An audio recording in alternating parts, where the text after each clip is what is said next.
नमस्ते, प्रणाम। हम आप सबके छोट भाई नारायण निराला। तो रउआ सब देखत तानी अपन यूट्यूब चैनल बिहारी शायरी मस्ती।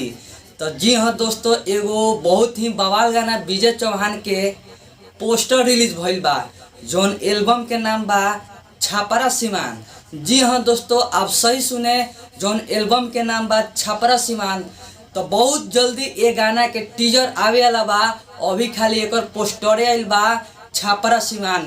ये गाना के लिखले बड़न विजय चौहान आ गईले बड़न विजय चौहान और शिल्पी राज।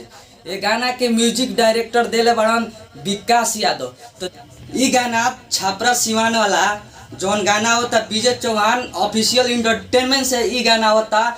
गाना होते ही बवाल कर दलो मर्दे, और जाके इंस्टाग्राम पर धक्का धक रील बनावलो और विजय चौहान भाई के ऐसा ही सपोर्ट करते रहलो। हम भी करत रहेम। रहुए सबके ई वीडियो अच्छा लागल हो तो लाइक कमेंट शेयर जरूर करी, और हमार फेसबुक पेज पर देखा तनी तो फॉलो जरूर करी। तो ऐसा ही गाना के नए नए अपडेट लेके आवत रहनी और आवते रहेम। अगर हमारे चैनल पर नया बनी तो हमारे चैनल के सब्सक्राइब करी। चैनल के नाम हो बिहारी शायरी मस्ती।